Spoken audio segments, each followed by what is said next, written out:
provenir la patología de la órbita? Pues de todo su contenido. A ver, su contenido. ¿Qué tiene de contenido? Pues tiene músculo, como ya hemos estudiado, tiene nervios, tiene vasos, tiene tejido adiposo, tiene tejido conjuntivo, ¿no? Y el globo ocular. Entonces, todo eso va a provenir su patología.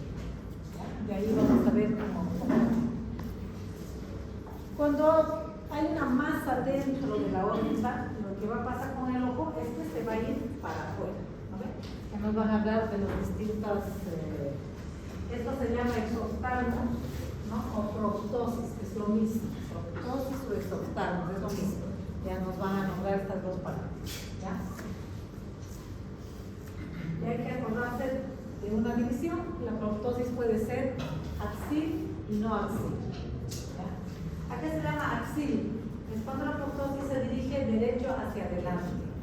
Entonces, si tenemos una proptosis hacia adelante, la masa está dentro del tono muscular. Está dentro del tono muscular. Cuando la proptosis es no axil, quiere decir que está desviado, por ejemplo, hacia arriba y temporal, la masa está en sentido contrario a donde está desviado el globo ocular. Eso no se lo tienen que olvidar. ¿Está bien? Otra cosa, ¿cómo puede ser la evolución de esta masa que ocupamos en la órbita? La evolución puede ser rápida o puede ser lenta. Entonces, eso también nos va a decir si esta masa es benigna o es maligna. Si la evolución es rápida, muy probablemente va a ser maligna. Pero si el niño ya tiene un año y ha ido de oftalmólogo por aquí, pues probablemente es benigna. Y también los signos que acompañan a esta patología, por ejemplo, si el ojo está, si hay mucha hiperemia, si hay edema de párpado, si hay quemo, si hay congestión, hay dolor y todo esto, pues probablemente estamos hablando de una masa maligna. Eso va a provocar todos estos signos, rápida evolución, etc.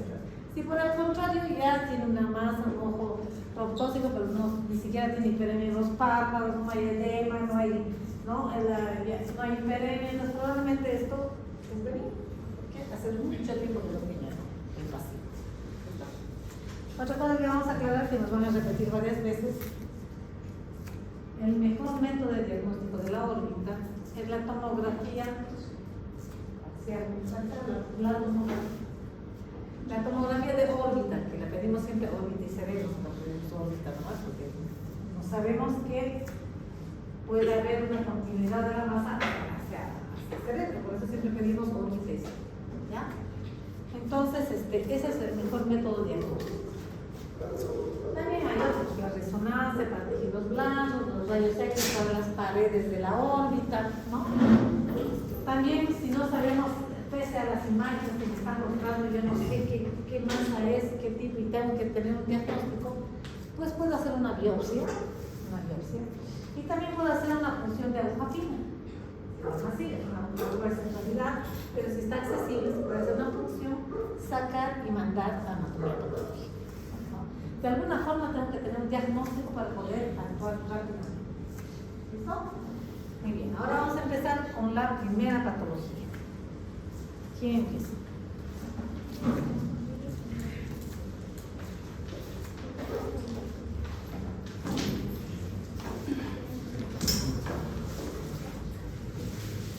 ¿Nombre?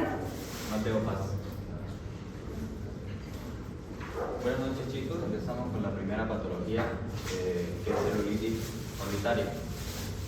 Como definición, esta es una inflamación aguda de los tejidos orbitarios que tiene una etiología infecciosa. Hay tres vías de adquisición. Las más habituales son la diseminación directa por una sinusitis, una dactiocistitis o dactioadenitis infecciosa.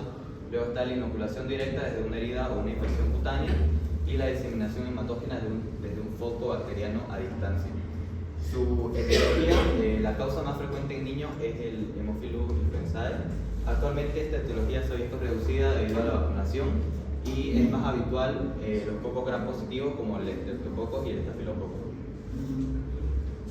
Dentro de la clasificación y la clínica tenemos que existen dos formas clínicas de celulitis orbitaria, la presentral y la orbitaria, según el manual AMIR y el manual CTO.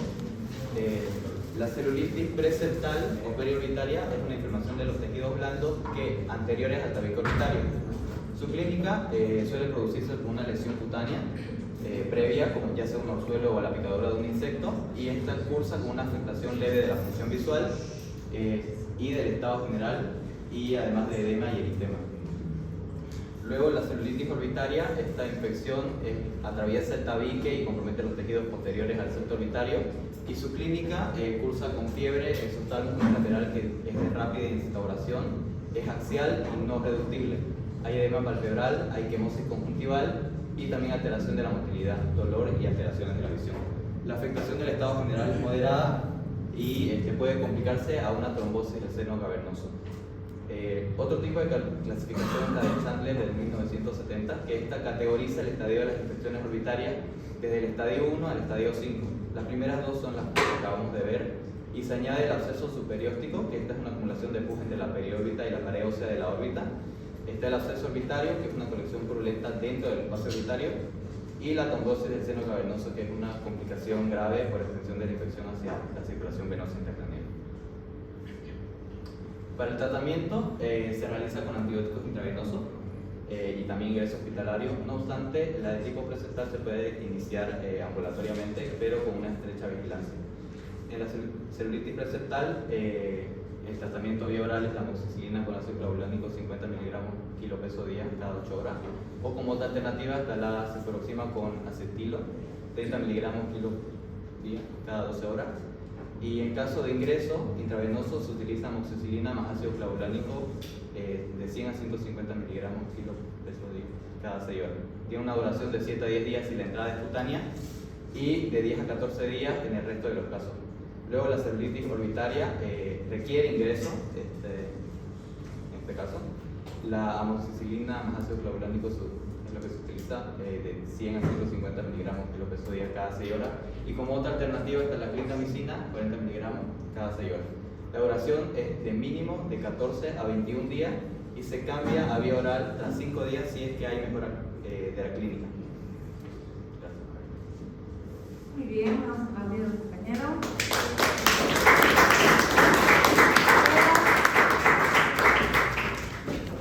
La causa de proptosis más frecuente en el niño es la celulitis orbitaria. Eso tampoco se les tiene que olvidar. O sea, cuando viene un niño con una proptosis, lo primero que tienen que pensar es en celulitis orbitaria y no en cualquier otro. ¿Ya? Es la causa más frecuente de proptosis. Generalmente es unilateral, pero también puede ser por mala suerte bilateral. O sea, un chico muy descuidado, ¿no? Que lo tuvieron por ahí en la casa, nadie le hizo atender por una cosa y puede venir bilateral. Muy mala suerte, pero puede venir bilateral. Los signos son muy importantes. Si viene un niño con una proptosis, edema de párpado de los dos párpados, superior e inferior, porque si ya viene solo con superior ya no es celulitis. Tiene que venir superior e inferior, edema, quemosis, dolor va a tener, vamos a tocarle, va a estar caliente la zona, ¿no? Colorada, etc. Bien, pero le podemos hacer movimientos musculares, Si mueve bien los músculos, no es poseptal, es preseptal. Si no tiene fiebre, no es poseptal, es preseptal. Eso es muy importante, porque si viene un niño que ya tuvo fiebre, o nubilaciones, vómito, y no mueve los ojos, vuelve a hacer el movimiento y está como paralizado el ojo, es totalmente poseptal, y ese niño hay que internar. Ese niño no lo tienes que pensar, porque además esto corre así. Han visto que puede parar en una trombosis de seno cavernoso tranquilamente. Las otras complicaciones, sepsis y meningitis. Entonces, por eso el niño puede tener una meningitis, después puede tener una parece lo que quieras. Se complica rapidísimo. Entonces, tienen que captar los signos en ese momento. ¿Ya? El niño tiene fiebre, ya es poseptal. No mueve los ojitos, se llama oftalmoplegia, cuando tiene los ojos paralizados, porque no puede mover. ¿Por qué? Porque la regresión que tiene atrás, ¿no? Por toda la masa inflamada y todo esto. ¿Y qué vamos a encontrar en la tomografía? Porque vamos a hacer una tomografía ya. ¿Qué vamos a encontrar en la tomografía? Un velamiento de toda la órbita. Incluye cono, músculos, toda la órbita atrás está velada. No hay que pensarlo, hay que internar al niño. Y en la internación, bueno, ya le aplicarán toda la medicación que el compañero ha dicho. He dicho algo muy importante, que estas medicaciones son de 10 a 15 días endocrinosas, y cuando ya ha sido recién va vía oral, es larguísima la medicación, es verdad, porque si no, no salen, y además ya esto está, tienen ya sus normas de tratamiento y todo eso, ¿no? Lo importante es el diagnóstico. Lo importante es el diagnóstico. También otra cosa que él ha dicho para las infecciones son los orzuelos, los chalazos, los granitos, todo eso puede llevar a una sinusitis urticaria. Por eso hay que evaluar bien al niño en ese momento, ¿ya? Distinguir bien lo que es preceptal y posceptal. Sí, vamos.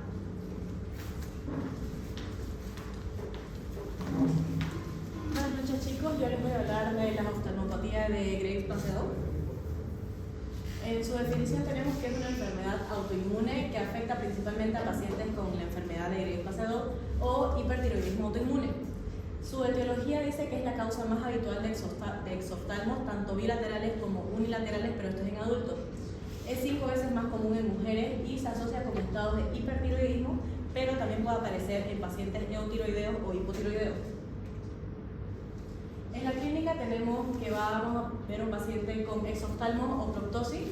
Esto se debe al aumento de volumen de los tejidos orbitarios y es el signo más importante. Se le llama proptosis cuando el vértice anterior del globo ocular protruye más de 21 milímetros al reborde orbitario temporal.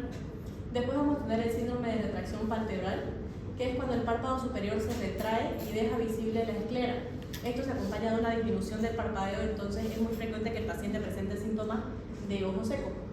Después vamos a ver estrabismo, que en la fase aguda se debe a la inflamación de los músculos y en la fase crónica se da habitualmente por la fibrosis de los mismos músculos y el más afectado es el recto inferior.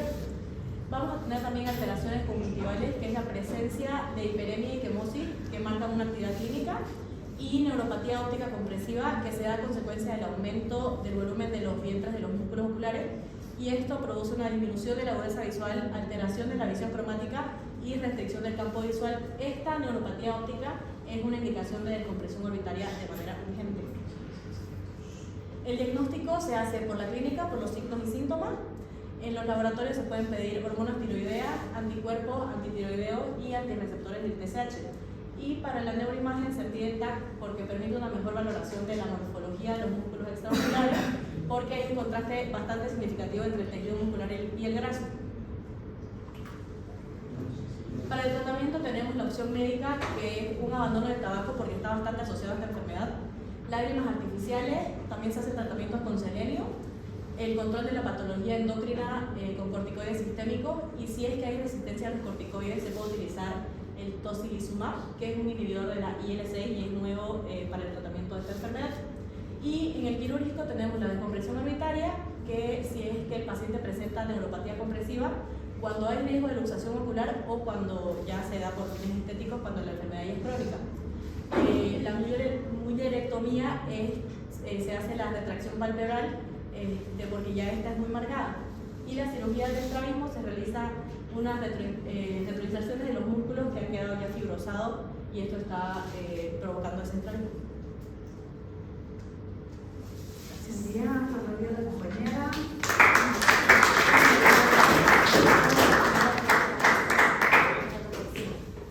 Bueno, ¿y cuál es la causa de proptosis más frecuente en el adulto? Y esta es bilateral. No existe bilateral, puede ser asimétrica, uno más que el otro ojito, pero es bilateral porque la enfermedad es general, no va a dar un solo ojo. Bueno, esta es la retracción palpebral que la compañera se refiere. El párpado normalmente tiene que caer a 2 milímetros del limbo, 2 milímetros del limbo, pero aquí no cae, más bien deja descubierto el limbo. Esto se llama retracción palpebral. Y muchas veces el paciente viene a la consulta con un simple lente y todo, y tú la miras, la paciente, no, y descubre la retracción palpebral. Terminamos derivando al endocrinólogo, al paciente. La paciente ni se ha enterado que tiene una retracción palpebral. O al revés, viene porque este párpado lo nota caído. Y sucede que según ella, este es el ojo hermoso, ¿verdad? Y es totalmente al revés. ¿Vale? Entonces, nosotros no vamos a tratar la enfermedad del hipotiroidismo, que es más frecuente, no vamos a tratar. nosotros vamos a ver los movimientos musculares de los ojos, que sí empieza a tener restricciones en la elevación porque el resto inferior es el más afectado, empieza a haber doble en el paciente. Ese es otro signo muy importante de la neurología hereditaria, la diplopía. Entonces, empieza a ver doble el paciente, mira arriba y ve doble porque no eleva bien, empieza a ver doble en todas las posiciones, hasta que finalmente el ojo no se mueve y entra también en oftalmoplejía. Quiere decir que no mueve nada de los ojos. ¿Ya? ¿Qué pasa con los músculos? Los músculos sufren una infiltración linfocitaria, los músculos extraoculares. Y si le hacemos la tomografía, van a ver que atrás están así de gordos los músculos y no hay ni por dónde pasa el nervio, está totalmente apretándose, y como es un espacio muy chico a nivel del vértice, pues puede venir la neuropatía. Entonces, nuestra actividad aquí es ver cómo están las córneas, porque este párpado no lo ubica, no sube y baja, entonces puede entrar a tener un ojo seco. Entonces le daré lágrimas artificiales, previniendo. Otra cosa que hacemos, estos pacientes, como han visto, unos pacientes bastante importantes, les sale como una infiltración muy gruesa a nivel de los párpados también, y los endocrinólogos están ahora haciendo unos punch de corticoides a nivel endovenoso y los internan una vez a la semana para poner ciertos tratamientos. Pero estos tratamientos en algunos pacientes les puede subir la presión intraocular. Entonces lo tenemos que ver después de haber puesto el tratamiento, los vemos a ver si tienen problemas de presión intraocular. Si tienen problemas, tenemos que medicarlos para que puedan hacer su otro tratamiento, porque si no van a terminar con glaucoma por hacer el otro tratamiento. ¿Bien? Entonces eso es lo que hacemos. Y cuando hay una neuropatía, o sea, está tan comprimida el nervio óptico con los músculos ahí, tenemos que hacer una descompresión quirúrgica de la órbita. ¿Y cómo se hace? Pues, ¿cuál era el piso más débil de la órbita? Había dos. El piso de la órbita y la pared interna. Esas son las paredes más delgadas de la órbita. Entonces está descrito que hay que romper el piso para que parte del contenido caiga al seno muscular, al seno maxilar. Y la otra es romper a nivel de la pared interna para que también tenga espacio de las estructuras y ceda la compresión a nivel de la órbita. Esa es la descompresión quirúrgica de la órbita. ¿Ya? Y de estrabismo, pues no voy a pensar operar de estrabismo ahora, tiene que curarse primero de todo, pasar 1 año o 2 años después de toda su enfermedad, y cuando ya se ha visto que está todo muy bien, recién se me ocurrirá operar su párpado, operar su estrabismo que le ha quedado, y etc. Eso no se hace mientras la paciente esté enferma, no se hace nada de eso. ¿Listo? Muy bien, siguiente. Bueno.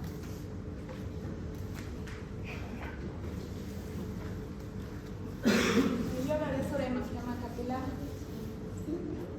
Es una neoplasia vascular benigna que es por un crecimiento de una rápida proliferación celular a partir de las células endoteliales. Es más común en niños y se estima que entre el 1 y el 3% de los neonatos lo presentan. También es más común en los recién nacidos pretérmino y en el sexo femenino. Se caracteriza por una lesión roja parecida a una mancha o también un tumor pequeño que se llama marca de fresa. Este se puede encontrar en la piel, mucosa y tejido circundante. El tamaño puede variar desde menos de 1 centímetro a varios centímetros y se clasifica en hemangioma capilar superficial, profundo y lobulillar. El hemangioma capilar superficial son lesiones que afectan la capa superficial de la piel, son de color rojo brillante, se pueden presentar como mancha o pequeños tubérculos, y una de sus complicaciones es que se pueden ulcerar y sangrar por traumatismo. La hemangioma capilar profundo afectan las capas más profundas de la piel, son protuberantes, son de color azulados o violáceo debido a su localización, son de textura más blanda y gomosa, y su complicación es inflamación y dolor. Y la hemangioma capilar lobulillar son múltiples lóbulos llenos de vasos capilares de color rojo brillante, y igual puede presentarse como ambos, digamos, ¿no? Tiene la mancha rojita y la protuberancia. Esta es la superficial, la profunda, y esta es la compuesta, lobulilla. Estos hemangiomas se caracterizan por tener una fase proliferativa y una fase involutiva. En la fase proliferativa es de crecimiento rápido en corto tiempo, se estima que dura entre 3 a 9 meses. Y la fase involutiva hay una disminución de la proliferación endotelial y aparece el tejido fibroso que separa los espacios vasculares, disminuyendo el tamaño de los hemangiomas. Se estima que un 30% se van a resolver en los 3 años, un 50% a los 5 años y un 70% a los 7 años. Este es un bebé de 3 meses, esta es la fase proliferativa, que puede durar de 3 a 9 meses, y acá ya está en su fase involutiva, que esto puede suceder de forma fisiológica. Los síntomas y signos son lesión rojiza o rosada, que puede ser lisa o abultada, es de tamaño variable, puede ser de un punto pequeño a medir varios centímetros, suele aparecer después del nacimiento y se puede desarrollar y crecer durante el primer año de edad. Puede sangrar debido a traumatismo, y en el hemangioma profundo hay sensación de masa o presión local. Una de las alteraciones visuales que provoca el hemangioma capilar es la ambliopía, que es la dificultad para ver de forma clara con un ojo debido a que la ruta nerviosa no se ha desarrollado correctamente, y esto puede suceder por 2 mecanismos: el mecanismo de error refractario y un mecanismo de ptosis vertebral. El mecanismo de error refractario se va a dar debido a que el hemangioma va a hacer presión sobre las estructuras oculares, que estas generalmente durante la infancia son muy flexibles y tienden a deformar la córnea, provocando así un astigmatismo inducido, también conocido como ambliopía refractaria o ambliopía asiometrópica. Y el mecanismo por ptosis vertebral se va a dar por la localización del hemangioma, que se puede localizar en el párpado o en el alrededor del ojo, lo que va a bloquear de forma parcial o completa el eje visual y no va a permitir que llegue la luz a la retina, y esto va a provocar una ambliopía por privación. El diagnóstico es por la historia clínica y el examen físico. Se pueden hacer pruebas complementarias como resonancia magnética, tomografía axial computarizada y ecografía Doppler, que esto es para evaluar la vascularización y comparar con otras lesiones vasculares. La biopsia no es muy recomendada, solo se suele hacer en caso de lesiones atípicas o que no respondan a las medidas habituales. Diagnóstico diferencial de otras malformaciones vasculares como la mancha de vino tinto de Oporto, otras malformaciones arteriovenosas o linfáticas como el linfangioma, tumores vasculares, el hemangioma endotelial, el angiosarcoma, el granuloma piógeno y otros como el neuroblastoma, rapsodomiosarcoma, y suele estar asociado al síndrome de Savage-Mary, anemia hemolítica microangiopática y síndrome de Maffucci. El tratamiento puede ser por corticoides, que va a detener el crecimiento del hemangioma y disminuir su coloración y su tamaño. De acuerdo a su localización y tamaño, puede ser por vía oral, endovenosa o tópica, y hay que tener cierto cuidado ya que puede provocar efectos secundarios como glaucomas, cataratas y oclusión de la arteria central de la retina. El tratamiento con propanolol igual detiene el crecimiento del hemangioma, disminuye la coloración, disminuye el tamaño, pero al ser un beta bloqueante también puede producir alteraciones cardiovasculares. El tratamiento con láser se lleva una luz de alta energía sobre los vasos vasculares anormales, tratando de no tocar la piel sana circundante. Este láser es una luz pulsátil o láser de colorante pulsátil. El hemangioma lo absorbe causando una destrucción térmica selectiva, lo que va a hacer, va a provocar una coagulación y un cierre de los vasos sanguíneos, y de esta forma va a disminuir el tamaño, la coloración progresiva de los vasos. Y el procedimiento quirúrgico se hace en lesiones muy pequeñas y bien definidas, que pueden causar molestias, sangrado o por problemas estéticos. Se realiza, puede ser con anestesia local o general, depende del tamaño y localización. Se hace una incisión en la piel al borde del hemangioma, se levanta con cuidado de no dañar la piel, se diseca, se extrae la totalidad del hemangioma, se vuelve a colocar la piel y se sutura con un punto ciego. Muy bien, excelente. Muy bien explicado. Lo único que voy a anotar es que si se trata de un hemangioma capilar del párpado, hay que fijarse si el eje visual está libre o no está libre. Si está libre, paciencia. Hay que esperar y convencer a los papás que no hay que hacer absolutamente nada. Va a crecer dentro del primer año de vida seguro y después se va disminuyendo y hasta los 7 años se desaparece. Entonces no hay que hacer nada. Pero si es muy grande y tapa el eje visual, pues vamos a tener que hacer. El propranolol tiene mucho éxito con estos tratamientos. Se ha demostrado, y también podemos inyectar corticoides alrededor para que ayude con esto, ¿no? Actúa como una sustancia esclerosante. Bueno, entonces algo hay que hacer cuando está tapando el eje visual. Y si no, hay que tener paciencia. Siguiente.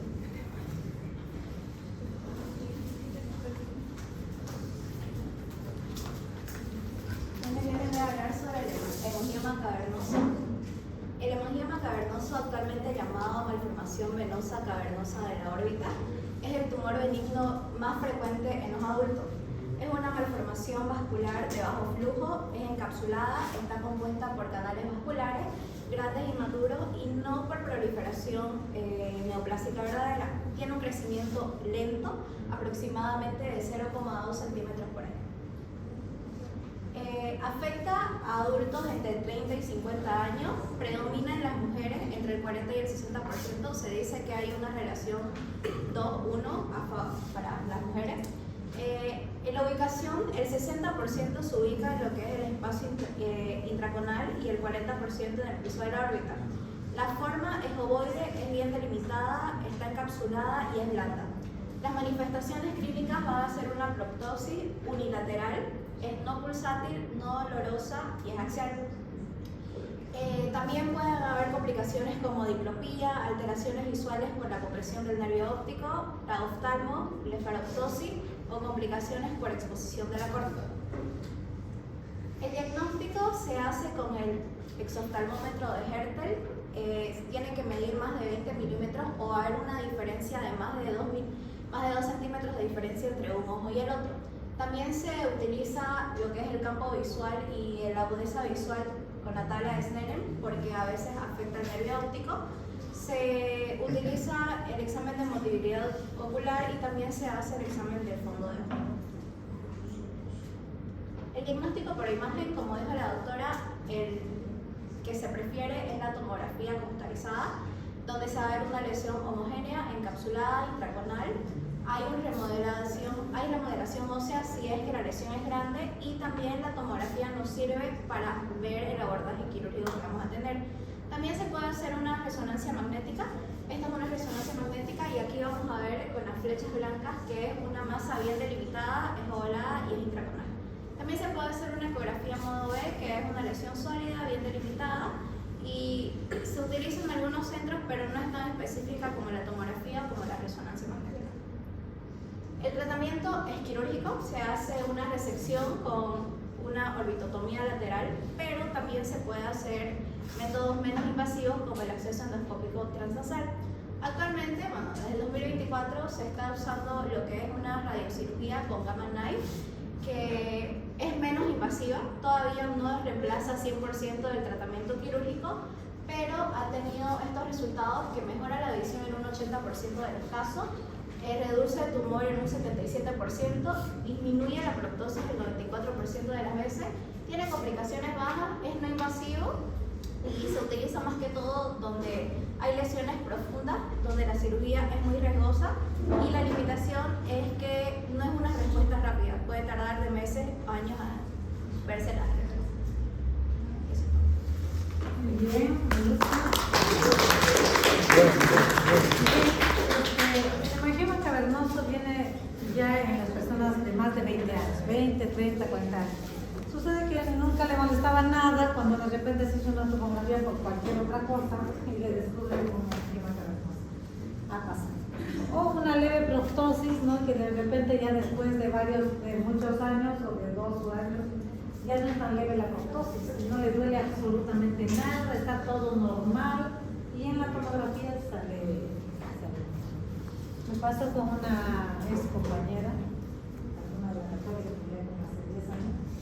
Vino un día al consultorio y me dijo, doctora, tengo algo raro en mi ojo, a ver. Y la miré y tenía, empiezo a ver doble en algún movimiento. Bueno, después de la visión, todo bien, la presión, todo absolutamente. Bueno, hagamos la tomografía. Vino con su tomografía y tenía un hemangioma cavernoso en ese ojo. Imagínense que tenía muy buena visión, un hemangioma cavernoso. ¿Qué hacemos? Nada podíamos hacer. ¿Por qué? Porque tenía muy buena visión, la proptosis apenas se le notaba, estaba el hemangioma cavernoso ahí. Nadie va a ir a operar un ojo de la que tiene toda la visión. Nadie va a ir a operar un ojo que tiene toda la visión, absolutamente. Bueno, haremos un control, le dije, no, nadie te va a tocar eso. Bueno, no tengo molestias, solo que empiezo a ver doble en algunas situaciones, ¿no? Esa era toda la queja. A los 6 meses después ya tenía más molestias. Y la visión no se había afectado, pero ya tenía más molestias. Bueno, le dije, hay un solo lugar donde podemos operar esto. Y la mandé y lo operamos. Porque cada vez era peor. Uno en no sé cuántos años. No es tan frecuente, ¿no? Pero puede pasar. Puede pasar. Este tumor está alrededor del nervio óptico, o sea que hay que ir allá, al cono, a sacárselo. Muy mal. ¿Y dónde lo operaron? Lo operaron en el Hospital Británico de Buenos Aires, del doctor Ebner, que es el mejor cirujano de órbita de todo Latinoamérica. Es excelente. Ahí la misma. Bueno, siguiente.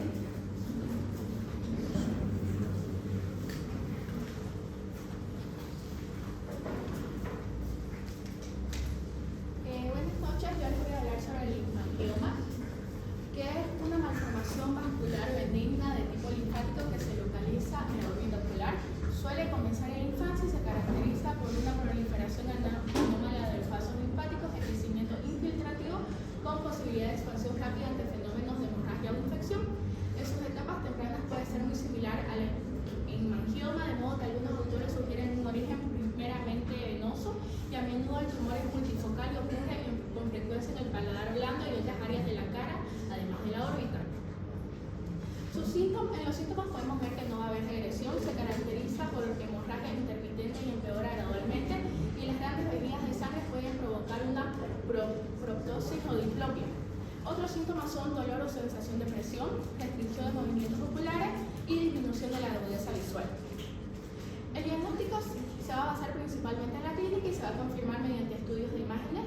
La resonancia magnética nos va a mostrar lesiones con quistes internos, isotenso en T1 y hipertensa en T2, puede mostrar niveles de líquido si va a haber alguna hemorragia, y en la tomografía computarizada nos va a permitir evaluar el tamaño de la lesión y su afección en las estructuras circundantes. También vamos a realizar el examen histológico en grandes canales, y en los grandes canales y folículos linfáticos vamos a ver que están llenos de suero. El tratamiento busca la descompresión aguda de una vesícula hemorrágica o la erradicación del tumor. La escleroterapia va a ser útil cuando la cirugía no es viable y se va a inyectar el medicamento en las esclerosantes en los quistes del linfangioma para reducir su tamaño. El tratamiento médico con corticoides no se va a utilizar en caso de un compromiso visual, y el sildenafil va a ayudar a reducir el tamaño de las lesiones al relajar los músculos lisos de los canales vasculares. El tratamiento quirúrgico va a ser la extirpación tumoral o la resección parcial, y se va a realizar especialmente si hay problemas visuales o estéticos. Gracias. Muy bien. Bueno, el linfangioma es un tumor benigno, pero se comporta como maligno. ¿Qué quiere decir? Tiene como unos tentáculos, ya hablar de pedículos que van a la orofaringe, al paladar y finalmente aparecen en la órbita, entonces nunca terminan de sacarse. El niño tenía apenas un hemangioma que se le notaba un poquito a su lado abajo, pero va y se cae y se le hace así, de este tamaño, ¿no? Entonces, ¿de dónde salió tanta sangre? Le haces la tomografía y ahí se ve otras prolongaciones de este tumor a todo lado, a la orofaringe, a la nariz, a todo lado. Es dificilísimo de sacar este tumor. Sí, se puede ir con una aspiración, se sacan algunas paredes, pero aspira sangre, mejora, pero al tiempo otra vez se propaga este tumor, se comporta como maligno, pero es un tumor benigno. Siguiente.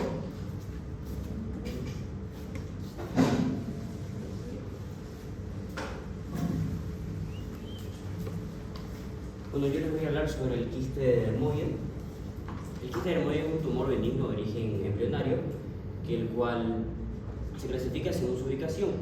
Como pueden ver, el quiste de dermoide orbitario o periorbitario es el más común, se encuentra en el ovárico, el intracraneal, el seno nasal y el espinal, es característica de la edad pediátrica y en su contenido pueden tener diferentes tipos de tejidos como piel, pelo, tejido adiposo y en raras ocasiones como dientes, huesos y glándulas. En su etiología es producto de una anomalía congénita del desarrollo en el cual las células embrionarias se quedan atrapadas por defecto un fallo en la separación de los tejidos óseos o por un secuestro de elementos ectodérmicos durante el cierre del tubo neural.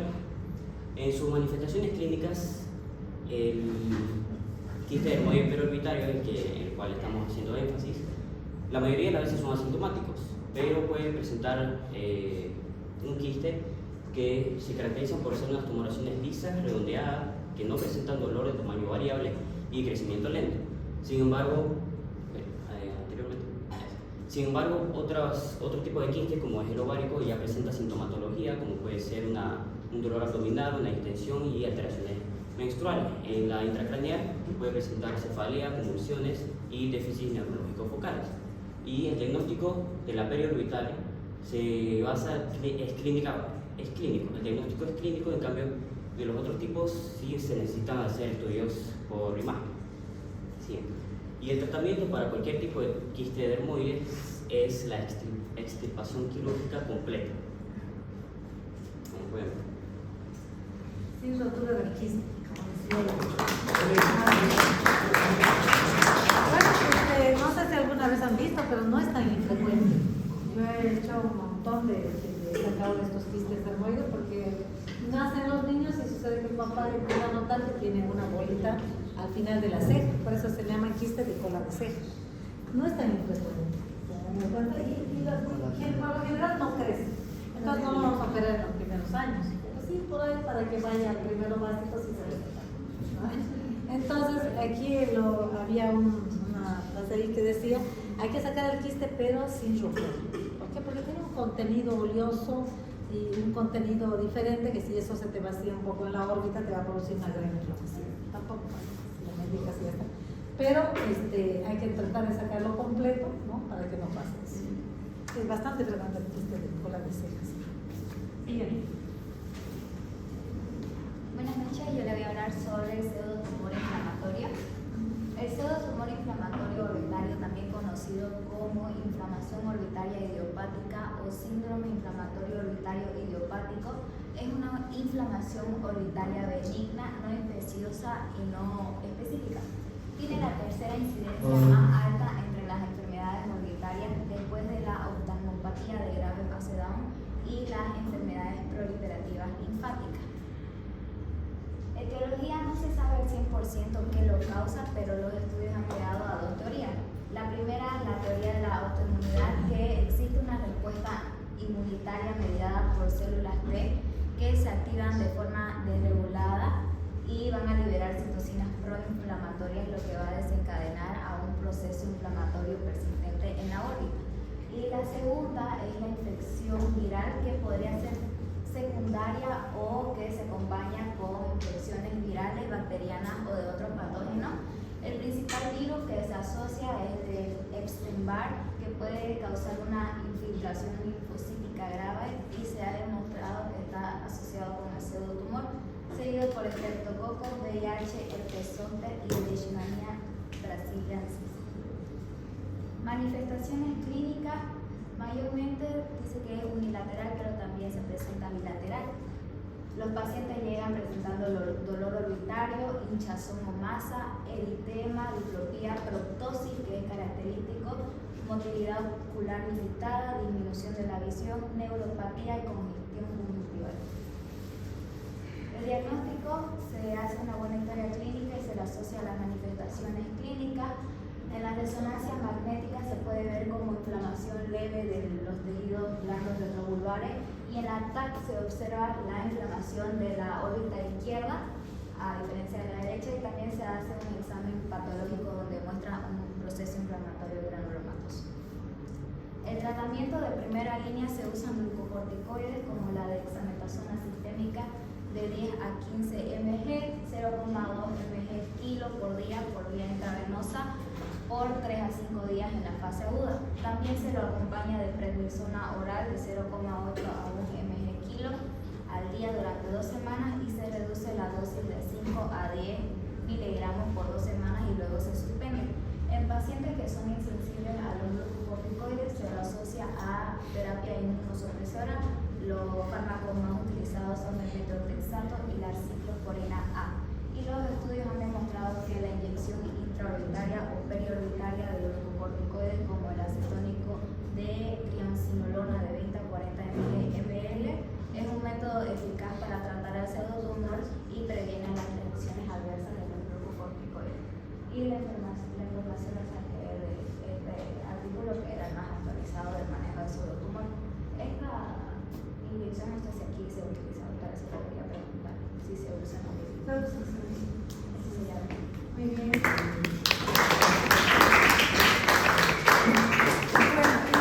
Bueno, el tumor inflamatorio se puede dar a cualquier persona. A cualquier persona. Un día estás muy bien, cuando de repente empieza a presentarse una proptosis, no tienes ninguna enfermedad, ni eres diabético, nada. A cualquier persona y a cualquier edad. Entonces empieza a inflamar y como es agresivo, le duele al paciente, le produce proptosis, diplopía y todos los niños que ya hemos aprendido, farmacoplegia y todo lo demás, y se muere de dolor porque es muy agresiva, quemos y en todo. Pero no tiene fiebre, el paciente no tiene ninguna enfermedad, no tiene nada más que la proptosis.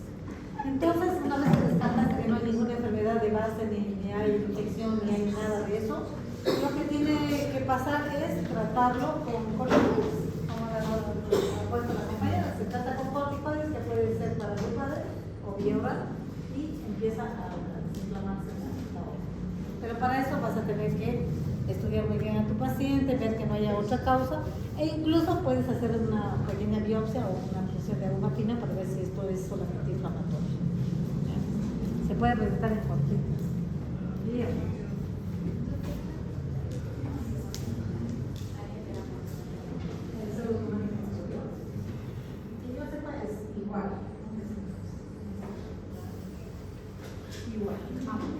Ya, ahora vamos a ver el glioma del nervio óptico. Empezando porque un glioma, ¿qué es un glioma? Es un tumor de las células gliales que están en el tejido nervioso.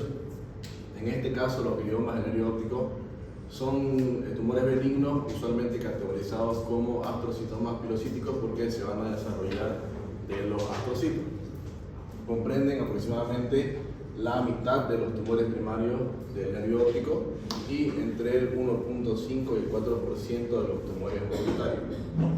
Aquí se puede ver una resonancia magnética de un glioma del nervio óptico de un niño de 4 años. Sí. Entonces, etiológicamente pueden presentarse esporádicamente o en asociación a la neurofibromatosis tipo 1, que es una enfermedad genética que lo que produce es la inactivación de la neurofibromina, que es un supresor tumoral, y como esta se inactiva, entonces van a desarrollarse tumores, que son los neurofibromas, y estos pueden aparecer en el nervio óptico, ¿no? Y no solo el nervio óptico, sino que estos tumores pueden aparecer en todo el trayecto, desde el nervio óptico, el quiasma, las radiaciones, el tracto incluso hasta en el hipotálamo. Cuando aparecen esporádicamente es causada por otras alteraciones genéticas, o sea, por otros genes que se alteran y causan lo mismo, que se produzcan estos tumores. Epidemiológicamente, principalmente va a afectar a niños de 10 años o menos, pero pueden presentarse desde pacientes de 6 hasta 79 años. El 71% de los casos se presenta durante la primera década de la vida, pero el 90% se diagnostican durante las primeras 2 décadas. La edad promedio del diagnóstico es de aproximadamente 8,8 años, o sea que usualmente se dan niños. Aquí hay otra resonancia y es otro paciente, pero de 6 años, igual con un glioma nervio óptico, pero en este caso derecho, y no, aquí no se puede ver, pero en las siguientes imágenes se puede ver un poco la proptosis que se da. ¿Qué clínica tiene? Va a depender de la ubicación del tumor, o sea, si es que está en el nervio, en el quiasma, en el hipotálamo, todo va a depender de dónde está. ¿Qué son los que más se presentan generalmente? Pérdida temprana de la visión, hinchazón del disco óptico, atrofia de la cabeza del nervio óptico, estos dos van a igual causar alteraciones de la visión. Proptosis en el 94%, pero en los tumores que son orbitarios. Cuando están más profundos, solo el 22% produce proptosis. Pueden producir nistagmos, signos hipotalámicos, o sea, relacionados al peso, al apetito, a las hormonas, a la temperatura, y también aumento de la presión intracraneal, que esto no va de por sí, no su sintomatología, como náusea, vómitos, edema, papila. Aquí se puede ver ya cómo hay una diferencia en ambos ojos. Aquí está la proptosis. ¿Por qué? Porque está el tumor aquí y lo empuja la órbita hacia afuera. En este caso es una niña de 3 años. La mayoría son niños. Para evaluarlo, para diagnosticarlo, se tiene que hacer el examen oftalmológico, se tiene que hacer el examen neurológico para ver si no hay alteraciones de paredes craneales, por ejemplo. Se hace tomografía, pero en este caso se prefiere la resonancia magnética para poder ver los tejidos blandos de mejor manera y ver qué es lo que está tocando y dónde está realmente el tumor. Se deberían hacer pruebas genéticas para neurofibromatosis. ¿Por qué? Porque está muy asociado a la enfermedad. Y se puede hacer la biopsia, pero dependiendo sobre todo de las características y de la evolución del tumor, no es muy usada la biopsia porque como está en el nervio óptico es peligroso. Siguiente. Y como tratamiento, la estrategia va a depender igual que los síntomas, va a depender de las características del tumor, de los síntomas que produce, de cómo progresa la enfermedad, si es que o no hay cambios en la visión, cómo evoluciona la genética, que eso sí ya es con una biopsia, la edad y lo que prefiere el paciente. ¿Qué debemos hacer? Usualmente se hace solo observación clínica y radiológica porque como son tumores que no siempre presentan síntomas muy graves y como está el riesgo de que si se entra a cirugía se puede dañar el óptico y ahí sí se le produce una alteración completa de la visión, entonces usualmente se los observa nomás y tienen un buen pronóstico. 90% de los pacientes a 10 años no presentan más molestias. Si es que tenemos dudas en la malignidad o es muy agresivo, se puede hacer biopsia, histopatología, también se puede hacer intervenciones quirúrgicas si es que hay una pérdida de visión o proptosis severa, y la quimioterapia y radioterapia se usa en caso de gliomas del quiasma, mesencéfalo, que son malignos, porque es más difícil hacer cirugía y además que estos sí son más agresivos. Pero lo más importante es que se haga un seguimiento continuo al paciente. Muy bien.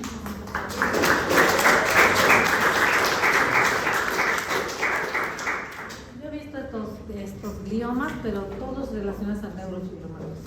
Todos, niños con neurofibromatosis. Y no son malignos, pero se comportan porque, bueno, por la agresividad del mismo nervio es el que está afectando, o sea, directamente, por eso decía el compañero, los síntomas, la disminución de la visión temprana, porque el mismo nervio es el que está afectado, obviamente que trabaja la visión, obviamente obviamente que va a tener papila pálida.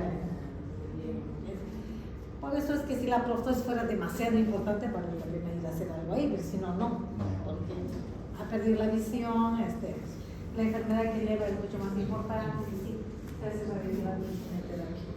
Es lo último que se está haciendo en el estudio. Rhabdomyosarcoma. Yo le voy a hablar sobre rhabdomyosarcoma orbitario. Bueno, este es el tumor orbitario maligno más frecuente que se da en la infancia, representando aproximadamente el 4% de todas las neoplasias pediátricas. Histológicamente se los puede clasificar en 4 subtipos, donde el embrionario es el más común y de mejor pronóstico, el alveolar es el segundo más frecuente, que se da en adolescentes y adultos jóvenes, y el pleomórfico y el fusiforme son menos frecuentes y de aparición muy rara. Este se da mayormente en niños menores de 10 años y la edad de diagnóstico generalmente es a los 5. Es ligeramente más frecuente en hombres que en mujeres. En la mayoría de los casos se presenta de manera esporádica, no se asocia a ningún factor de riesgo o causas predisponentes claras. Sin embargo, últimamente se lo ha correlacionado con síndromes de cáncer familiar o anomalías congénitas como la neurofibromatosis tipo 1. Bueno, este rhabdomyosarcoma se da por las células mesenquimales indiferenciadas pluripotenciales que tienen la capacidad de convertirse en músculo esquelético durante el desarrollo embrionario, pero por mutaciones genéticas estas se transforman y dividen de manera normal y descontrolada, formando este tumor maligno. El signo típico del rhabdomyosarcoma es la proptosis unilateral con desplazamiento del globo ocular. Tiene un crecimiento rápido, la proptosis se da de días a semana, hay inflamación aparente, el paciente presenta dolor, edema, irritación, tosis, hay compresión del nervio óptico y esto causa visión borrosa, diplopía o incluso pérdida visual. La invasión local provoca destrucción de los tejidos orbitarios alrededor y como es un tumor maligno puede hacer metástasis a distancia, sobre todo en el pulmón, y puede haber en el hueso o la médula ósea, pero es menos frecuente. El diagnóstico es básicamente por la clínica, se puede apoyar por estudios complementarios imunológicos como la tomografía, donde se muestra una masa homogénea, bien delimitada, isodensa, puede haber erosión ósea y en la resonancia magnética se la utiliza mejor para ver tejidos blandos. Aquí el tumor aparece isotenso en T1, hiperintenso en T2 y con realce tras contraste. La ecografía es bastante limitada, puede mostrar una masa heterogénea, pero no se la usa mucho y se considera que el gold estándar es la biopsia orbitaria más histopatología para poder identificar el patrón celular y clasificar el subtipo histológico. Aquí podemos ver un paciente masculino de 3 años de edad, en la resonancia magnética nos muestra una masa heterogénea hiperintensa en la porción extrarenal superior del ojo derecho. Aquí lo podemos ver, y acá. Causa proptosis, bien notoria en el niño. El tratamiento consiste en una terapia multimodal donde se combinan quimioterapia, radioterapia y en ocasiones cirugía. La quimioterapia es fundamental en todos los casos y se puede administrar de 6 a 9 meses. La radioterapia local se usa cuando no es posible hacer la resección completa del tumor sin afectar funciones, y la cirugía se hace cuando la masa es resecable sin causar algún daño significativo. Se la hace seguida de quimioterapia y cuando corresponde se hace la radioterapia. En tumores recidivantes o refractarios se puede considerar una resección extensa como opción de último recurso. Y bueno, los resultados a largo plazo tienen una buena tasa de supervivencia, a los 10 años alcanzan alrededor del 95% y con una preservación del globo ocular en aproximadamente el 77% de los casos. Eso es todo. Muy bien.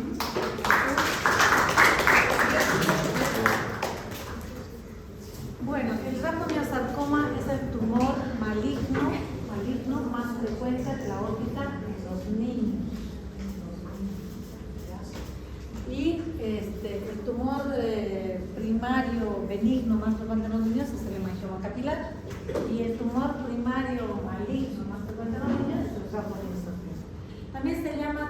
fin de semana. ¿Por qué? Porque era un niño feliz, tranquilo, sin ninguna patología, y de repente empezó con una proptosis unilateral, totalmente fuera de lugar, mucho dolor obviamente, una inflamación, una quemosis, todo. Pues nadie sabe qué le pasa, ¿no? Y se origina de uno de los músculos extraoculares, ¿no? El niño puede estar en muy buenas condiciones, el hemograma normal, etc. Pero este tumor se presenta así. Antiguamente, pues el rhabdomyosarcoma llegaba a la muerte a los pacientes porque no había quimioterapia, ¿no? Hoy en día, una vez que tenemos que diagnosticar así de rápido, como les digo, si no sabe, hay que hacer imágenes, si no se sabe, hay que hacer biopsia, si no hay que hacer punción de alguna forma tienes que tener diagnóstico. Entonces, si tú diagnosticas el rhabdomyosarcoma, pues va directo a la quimioterapia. Y así tan rápido como se le produjo la proptosis, tan rápido también va a evolucionar. Y ya no se muere el niño. Antes se moría, ¿por qué? Porque esto avanzaba cerebro, ahora ya era un desastre, ¿no? Y hoy en día ya no, se somete a la quimioterapia y se puede recuperar, ¿no? Se dice que estos niños que hacen este tipo de tumores pueden hacer sarcomas en otros lugares del cuerpo, pero ya es una prevención que, bueno, se irá controlando al niño para que no ocurra eso. Siguiente. Buenas noches. Bueno, yo les voy a hablar de los tumores secundarios y tumores metastásicos. Son tumores malignos. Bueno, recordemos que lo que es maligno, que tienen ciertas características dentro de los tumores, que son infiltrativos, que no tienen bordes regulares, que tienden a avanzar a todo lo que está cerca. Y tenemos dos acá características que tenemos los secundarios y los metastásicos. Los metastásicos, como la palabra lo dice, lo hemos escuchado, son que ellos por vía hematógena viajan y desde distintos tipos de tumores cancerígenos, obviamente, que bueno, de la mama, la próstata, pulmón, migran hacia la zona orbitaria y generan un tumor. Por lo general estos tumores no son inmediatos, pueden pasar después de que ellos sufrieron el tratamiento del cáncer de mama, por ejemplo, y después de 1 año o 2 años recién presentan esto. Son casos muy atípicos, no es algo que nos vamos a encontrar en la consulta generalmente, pero lo importante es tener claro, porque si vieron y pusieron atención a la primera que hablaron mis compañeros, si uno lo ve físicamente, se parecen y se van a dar cuenta. Y al final, ¿qué es lo que los diferencia? Obviamente, son las pruebas tanto de laboratorio como de imagen, en las cuales podemos ver acá los tumores secundarios, en este caso, están muy cercanos. Por lo tanto, como la doctora mencionó al inicio de la clase, esto al estar cercano, por ejemplo, a la nariz o al piso de la órbita, tienden a pasar y a avanzar en ese sentido. Okay. Ya, entonces partamos con los secundarios. Esto incluye lesiones que se entienden de la órbita a todas las estructuras que están adyacentes, que se muestran ahí, que está la nasofaringe, los senos, los huesos, los párpados, cavidad conjuntiva, saco lagrimal y el globo. Todo lo que está cerca puede ser invadido por este tumor. Ahora, ¿cómo se divide este tumor? Se divide en 2 tipos, el de epitelio metastásico y epitelio mucoceroso. El metastásico vamos a encontrar que de un 60-70% son de carcinoma de células escamosas y tumores transicionales. Y después de epitelio mucoceroso tenemos adenoma carcinoma y neoplasia de la glándula salival. En este caso, los más peligrosos, se podría nombrar, son justamente acá los carcinomas de células escamosas y son claramente los que predominan, porque un 70% es lo que no encontramos. Ya, acá tenemos la presentación clínica. Podemos ver que hay un desplazamiento no axial. Recuerden que la doctora dijo que axial era cuando salía en una dirección. Acá hay no axial, por lo tanto el globo ocular puede mirar hacia arriba, hacia abajo, hacia los lados. En este caso mira hacia abajo. Hay un dolor, entonces ya nos indica cuando hay un dolor que hay algo maligno. Hay parestesia, o sea, adormecimiento. Hay disminución de la visión, puede haber diplopía, igual que en todas las anteriores que vimos. Y hay reducción de los movimientos oculares. En el caso, como les dije, que esto es adyacente a otra estructura, también en la parte nasal hay obstrucción nasal y también puede haber epitaxis. Después tenemos la de células escamosas, que yo les dije que era la más peligrosa en este caso. Hay proptosis, suele haber diplopía, es dolorosa y también el lagrimeo. Como ven, se tienden a repetir estos signos y síntomas. O sea, entonces uno puede tender a confundir, pero es importante, obviamente, indagar un poco más allá. Después tenemos los carcinomas quísticos adenoideos. Como podemos ver acá en este caso es distinto porque lo que hace es traccionar el ojo hacia arriba. Son tumores agresivos, malignos, como dice ahí, surge de las glándulas salivales. ¿Y por qué tracciona hacia arriba? Porque como surge de la boca, empuja el piso de la órbita y eso hace que el ojo ascienda. Después tenemos el adenocarcinoma, neoplasia maligna de células epiteliales, predilección por los senos etmoidales, que también es relativamente delgado, y tenemos también que es un desarrollo rápido y con dolor. Y el melanoma, que es más infrecuente, pero no está de más mencionarlo, 7% presenta precursores de melanocitos y la localización general en la parte anterior del septo nasal. Y esto se presenta generalmente entre los 35 y 50 años.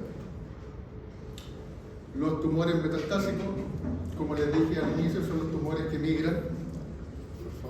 En el caso de los niños, esta metástasis ocurre por lo general en el globo ocular, y en el caso de adultos, esta metástasis está en la coroides. La coroides, como les puse ahí, es una capa del ojo ubicada entre la esclera y la retina. Las vías de diseminación, tenemos vías directas, están los carcinomas y los sarcomas. La carcinoma generalmente se difunde por vía linfática y los sarcomas es venosa arterial, o sea, por vía hematógena. También hay una diseminación por vía quirúrgica, que es porque querían obviamente, hacer una biopsia y rompieron y generaron que eso se disemine. Como es maligno, se disemina. Y después, en el caso de los niños, el más frecuente es el neuroblastoma. Hay una proptosis de retina equimótica, como podemos ver ahí, hay un signo característico que es como una bajera marcada de color negro. Puede ser bilateral, por lo general se presenta en el síndrome de Horner, y hay una destrucción ósea de la pared lateral de la órbita que yace en la nariz. Entonces podríamos también ver una lateralización de la nariz. Y hay el tratamiento de elección es la quimioterapia y la radioterapia.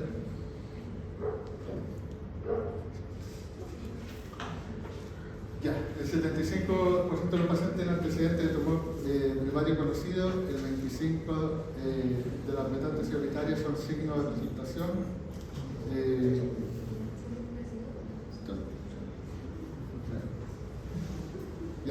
Acá, en el caso de las mujeres, lo más común es el cáncer de mama, y este migra a la órbita. Como les dije, no es algo que ocurra comúnmente, son casos bien atípicos, pero en el caso de las mujeres es más común el cáncer de mama. Pueden aparecer muchos años después, que fue lo que les mencioné, y lo que presenta esto es enfostalmo, restricción de la motilidad. En el caso de los varones, por lo general vienen a través de un tumor en el pulmón, que puede ser pequeño, puede ser que no haya presentado ningún problema respiratorio ni nada, pero lo bueno y lo que nos serviría también estar ojo con esto es que muchos cánceres de pulmón se descubren porque van al oftalmólogo por alguna protrusión del ojo y resulta que era una metástasis producto de un cáncer de pulmón. Acá podemos ver los tipos de lateralización del ojo.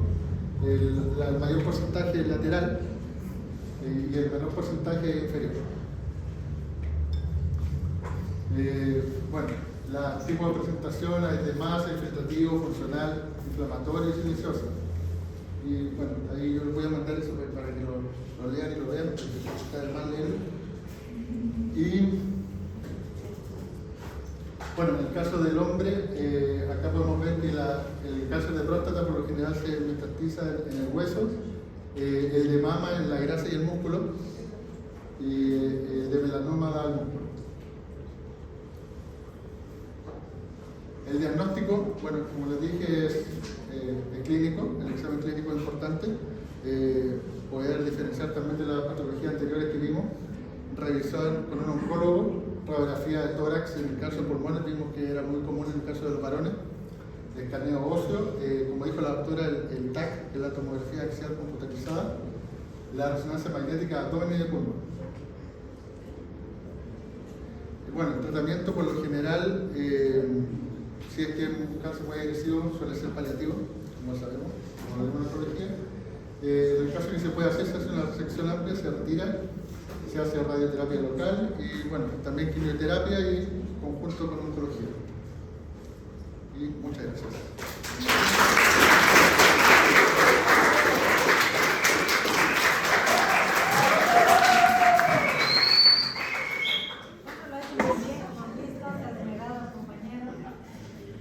Lo único que voy a recalcar, que lo puso también, es que los carcinomas secundarios, los más frecuentes, son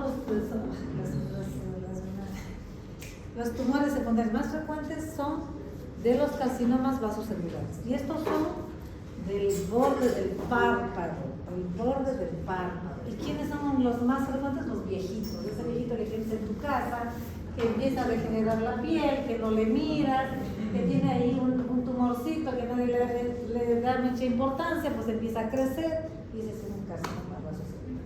Esos son los más peligrosos. Y después de ahí se mete adentro, después contamina la conjuntiva, después ya hay que sacar todo el ojo por nada más, porque es sumamente maligno. Entonces, esos son los más frecuentes, ¿listo? En los vasos celulares.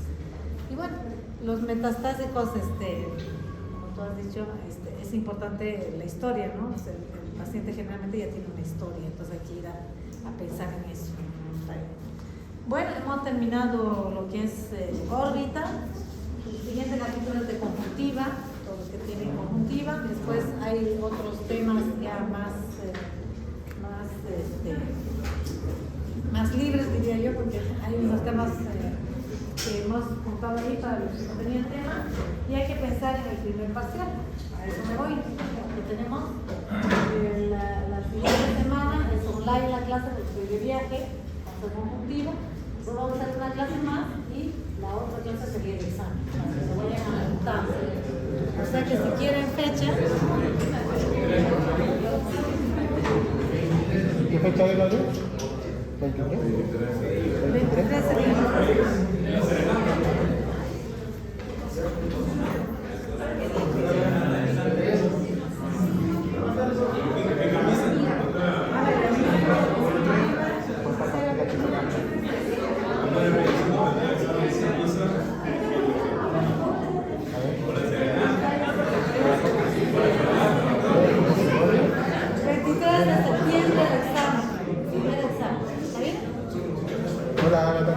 Todo aclarado.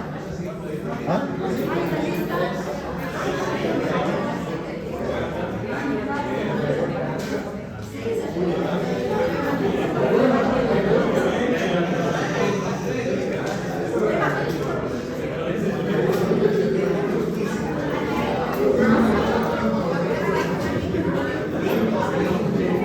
Pasó una hoja. Pasó una hoja ahora.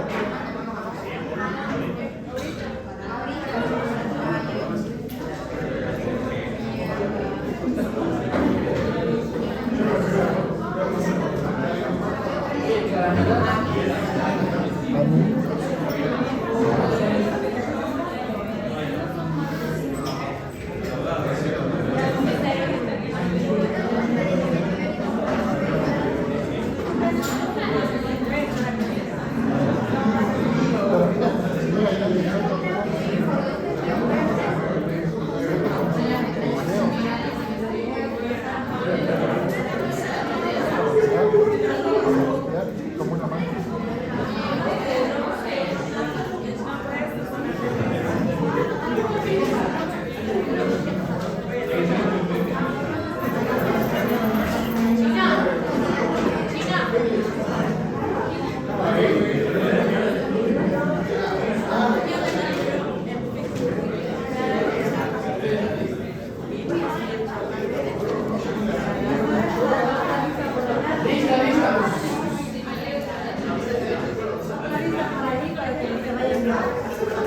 Enrique.